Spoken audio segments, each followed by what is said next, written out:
আসসালামু আলাইকুম।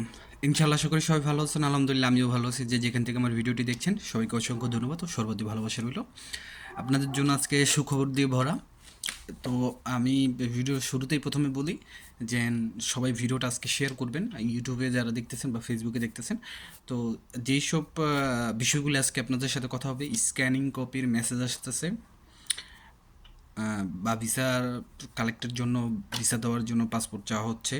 তারপর যারা রিটার্ন পাসপোর্ট পেয়েছেন তাদের অনেকেরই ফোন আসতেছে, এবং রিটার্ন পাসপোর্ট পাওয়ার পরে আবার ভিসা, পাসপোর্ট জমা দেওয়ার পর আবার ভিসা হচ্ছে, অ্যাপয়েন্টমেন্ট আপডেট।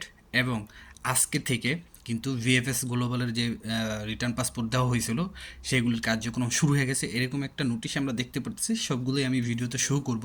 তো অবশ্যই ভিডিওটা পুরোটা দেখার চেষ্টা করবেন ইনশাআল্লাহ।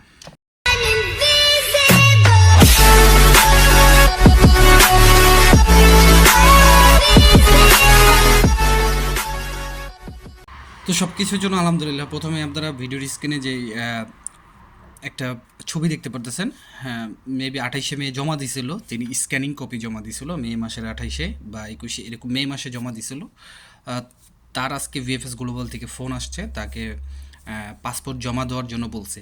তো এতদিন যারা স্ক্যানিং কপির কথা বলছিলেন, যে স্ক্যানিং কপির আপডেটটা কি, আপনাদের স্ক্যানিং কপির আপডেটটা হচ্ছে ভিএফএস গ্লোবাল থেকে কিন্তু এখন সবাইকে ফোন দেওয়া হচ্ছে, বা অনলাইন স্ট্যাটাসের মাধ্যমে আপনারা কিন্তু আপনাদের কাঙ্ক্ষিত আপডেটটা পাবেন। তবে যেহেতু সব জায়গায় দেখা যাচ্ছে যে আপনার ফোন দেওয়াটা বেশি হচ্ছে, তো আমি আপনাদেরকে বলবো যে আপনারা যে নাম্বারটা দিয়ে আসছেন সেই নাম্বারটা অবশ্যই কিন্তু সবসময় যেন ওপেন থাকে, এবং আপনারা সবসময় যে সিমটা নাম্বারটা দিয়ে আসছেন সেটা সবসময় অ্যালার্ট হিসাবে আপনাদের সাথেই রাখবেন। আর সবসময় আপনাদের অ্যালার্ট থাকতে হবে এই বিষয়টা, কারণ এখন ভিএফএস গ্লোবাল থেকে ফোন আসতেছে এবং সামনেও আসবে। যেগুলো পিছনে এতদিন বলছিলাম সেগুলো এখনও বলতেছে। অনেকেই কিন্তু আমাকে ইনবক্সে মেসেজ করেন যে ভাই কবে থেকে হইবে। আমি কিন্তু আপনাদের বলছিলাম লাস্ট ফেব্রুয়ারির আগে, কিন্তু যারাই আমাকে মেসেজ করছিলেন অনেকেই কিন্তু জানেন যে ফেব্রুয়ারির আগে কোনোভাবেই কিন্তু মানে পাওয়া সম্ভব না। তো ফেব্রুয়ারির ভিতরে কিন্তু শেষ হওয়া সম্ভব। আর এটা কিন্তু আমি আমার পিছনের দুইটা ভিডিওতে আপনাদেরকে বলছি যে ইতালি অ্যাম্বাসি থেকে কিন্তু তারা লিখিত একটা স্টেটমেন্ট দিছিল যে আগামী ফেব্রুয়ারির ভিতরে কিন্তু তারা যে পাসপোর্টগুলি আছে, অধিকাংশ পাসপোর্ট প্রায় 20,000 থেকে 30,000 পাসপোর্টের কার্যক্রম তারা শেষ করবে। হয় ভিসা ভিসা প্রক্রিয়া তারা শেষ করবে, আর নাহলে রিজেক্টের যে ব্যাপারটা সেটা প্রক্রিয়া করবে, কিন্তু তারা এটার ফলাফল জানাই দিবে।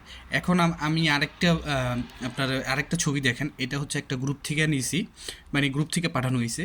সেখানেও কিন্তু এক ভাই কমেন্ট মানে মেসেজ করছে যে এই গ্রুপে প্রায় 5 জনকে ফোন দেওয়া হয়েছে বা মেসেজ দেওয়া হয়েছে আগামীকাল বা পরবর্তী সময়ে তাদেরকে ভিএফএস গ্লোবালে তারা রিটার্ন পাসপোর্ট পাইছিল এবং তাদেরকে পুনরায় এবার পাসপোর্ট জমা দেওয়ার জন্য বলছে। আশা করি বুঝতে পারছেন।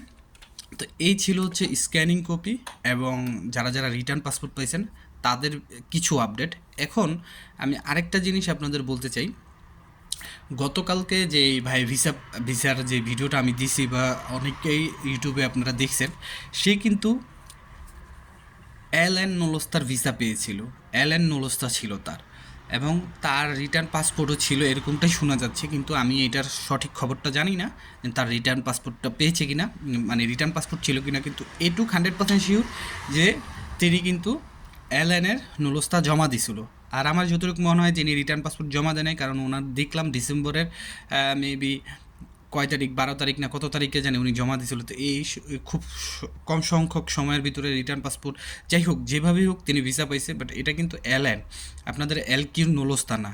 আশা করি বুঝতে পারছেন। তো এটার অ্যাপয়েন্টমেন্ট যতটুকু শোনা যাচ্ছে, অনেকভাবেই জানা যাচ্ছে যে এলএনের যে নোলস্তাগুলি, এই নোলস্তাগুলির জন্য অ্যাপয়েন্টমেন্ট লাগতেছে না। তো আমি আপনাদেরকে একটা জিনিস বলবো যে যারা এলএনের নোলস্তা পেয়েছেন আপনারা সরাসরি ভিএফএস গ্লোবালে যাবেন, তাদের সাথে গিয়ে কমিউনিকেশন করেন, কোঅপারেট করেন যে আপনারা কীভাবে জমা দেবেন, আপনাদের নোলস্তাটা কীভাবে জমা দেবেন। শুধু শুধু যদি আপনারা ওয়ার্ক পারমিটের জন্য বসে থাকেন, মানে অ্যাপয়েন্টমেন্টের জন্য বসে থাকেন, এমনও হয়তো বা দেখা যেতে পারে যে ভিএফএস গ্লোবাল থেকে নির্দেশনা আছে বা ইতালি এম্বাসির থেকে নির্দেশনা আছে, যারা এলএন নোলস্তার আওতায় আছেন তাদেরকে বিনা অ্যাপয়েন্টমেন্টে আপনারা জমা দিতে পারবেন। আর আমার যতটুকু মনে হয় তাদের কোনো আসলেই অ্যাপয়েন্টমেন্টের যে ঝামেলাটা সেটা লাগবে না, কারণ এলএন নোলস্তাগুলি খুব কম সংখ্যক লোকের হয়ে থাকে বা পেয়েছে এই বছর। আশা করি বুঝতে পারছেন। আর ভিএফএস গ্লোবাল থেকে যে আপডেটটা দেওয়া হয়েছিল সেটাও আমি একটু দিয়ে দিই যে আগামী এই যে গত 21 তারিখ থেকে আগামী 31 তারিখ পর্যন্ত সমস্ত পাসপোর্ট জমা নেওয়া তারা বন্ধ থাকবে। সেটা কি, যারা নতুনভাবে অ্যাপয়েন্টমেন্ট পেয়েছিলেন তাদের পাসপোর্টগুলি নেওয়া বন্ধ থাকবে। কিন্তু পিছনে আপনারা যারা পাসপোর্ট রিটার্ন পেয়েছেন তাদের ফোন আসলে তারা পাসপোর্ট জমা দিতে পারবেন। পিছনে আপনারা যারা পাসপোর্টের রিটার্ন মেসেজ পাচ্ছেন, এখন পাচ্ছেন যারা, তারা চাইলে আগামীকাল বা এই সময়ের ভিতরে যে ওয়ার্কিং ডেগুলো থাকে সেই ডেগুলোতে আপনারা পাসপোর্ট গিয়ে আবার পুনরায় তাদের জমা দিতে পারবেন। ফ্যামিলি ভিসার ক্ষেত্রে আপনার যদি লিগ্যালাইজেশনের যে ব্যাপারটা, যদি আপনারা ধরেন লিগ্যালাইজেশন করে দিয়েছেন কিন্তু তারপরেও তারা আবার লিগ্যালাইজেশনের জন্য আপনাকে ডাকছে, হয়তো বা আপনার ডকুমেন্টে কোনো ধরনের কিছু মিসিং আছে, বাট এটার জন্য আপনার ঘাবড়ানোর কোনো দরকার নেই। আপনি এটার জন্য কিন্তু রিফিউজ হবেন না। হয়তো তারা এই লিগ্যালাইজেশনটা করে দিবে, আপনার যে মিসিংয়ের ব্যাপারটা আছে সেটা তারা কারেকশন করে দেবে, এই জন্য তারা একটা ফি নিবে। অনেক ক্ষেত্রে দেখা যাচ্ছে অনেকের থেকে 5,500 টাকা, অনেক ক্ষেত্রে দেখা যাচ্ছে অনেকের থেকে 8,000 টাকা, এরকম একটা। এবং আপনাকে পরবর্তীতে আবার ডাকতে পারে একটা টাকা তারা ফেরত দেওয়ার জন্য। এরকমটা কিন্তু পূর্বেও হয়েছে, তো সামনেও হতে পারে। তবে এটা আমাদের জন্য অনেক একটা সুখবর, অনেক ভালো একটা নিউজ এটা আমাদের জন্য। এখন সর্বশেষ আমি যে বিষয়টা বলতে চাই, ইতালির থেকে কিন্তু একটা নিউজ দেখা যাচ্ছে, আপনারা স্ক্রিনে দেখতে পারতেছেন যে বিষয়টা, সেটা হচ্ছে যে আজকে আজকে 23 তারিখ সোমবার থেকে যে রিটার্ন পাসপোর্টের কার্যক্রমগুলি হওয়ার কথা, যে সবগুলো পাসপোর্ট রিটার্ন দিয়ে দিছে বা যতটুকু পর্যন্ত দেওয়া হয়েছে, তাদের নলস্তা চেকিংয়ের যে ব্যাপারটা সেটা কিন্তু আজকে থেকে 23 তারিখ থেকে কিন্তু শুরু হওয়ার নির্দেশনা তারা দিয়েছে। সেখানে আছে কি, যে দেশগুলি একটু ঝুঁকিপূর্ণ তালিকায় আছে, বাংলাদেশ, শ্রীলঙ্কা, ইন্ডিয়া, এই 3 দেশের জন্য। তো দেখেন পিছনে 2-3 দিন ধরেই কিন্তু আমি পিছনে 2-3 দিনও এত নিউজ পাই নাই, আজকের থেকে কিন্তু আমি নিউজ পাচ্ছি। এবার আজকের থেকে কিন্তু এটা কিন্তু কার্যক্রম শুরু হয়েছে যে 23 তারিখ থেকে, ঠিক আছে? আশা করি বুঝতে পারছেন। তো এই যে নিউজটা দেখলেন, এটা 23 তারিখ থেকে শুরু হয়েছে কি, যাদের স্ক্যানিং কপি জমা দিয়েছেন, যাদের 2023 সালে পাসপোর্ট জমা দিয়েছেন এবং এখন রিটার্ন আনছেন, যারা 2024 সালে অ্যাপয়েন্টমেন্ট ইমেলের মাধ্যমে পেয়েও পাসপোর্ট জমা দিয়েছেন এবং রিটার্ন আনছেন, তাদের যেই যাচাই বাছাইয়ের প্রক্রিয়াটা সেটা কিন্তু আজকে থেকে শুরু হয়ে গেছে। আশা করি বুঝতে পারছেন। তো এটা আমাদের জন্য একটা বড় একটা অপরচুনিটি, এটা আমাদের জন্য অনেক বড় একটা পাওয়া, কারণ আমরা একটা কনফিউশনের ভিতরে ছিলাম।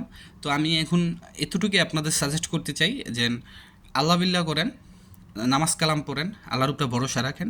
আর সবচেয়ে বড় যে জিনিসটা এখন করতে হবে, ও আল্লাহ বিল্লাহ তো করতেই হবে। আর আরেকটা বিষয় হচ্ছে আপনার মালিকের সাথে কোঅপারেট করেন, আপনার মধ্যস্থতাকারীর সাথে কোঅপারেট করেন। দেখেন আপনার যে দোমানদাটা করা হয়েছে, আপনার জন্য যে আবেদনটা করা হয়েছে সেটা স্টেপ মাইসিতে আসেনি। যদি আপনার নলস্তা 100% ঠিক থাকে, আমি প্রত্যেকটা ভিডিওতে আপনাদের বলতেছি, যদি আপনার নলস্তা 100% ঠিক থাকে আপনি 100% ভিসা পাবেন। কিন্তু সেই সাথে সাথে নলস্তার সাথে সাথেই কিন্তু আপনার মালিককেও ঠিক থাকতে হবে, আপনার মালিকের কোম্পানিও ঠিক থাকবে, মালিকের এভরিথিং A to Z সব কিছু ঠিক থাকতে হবে।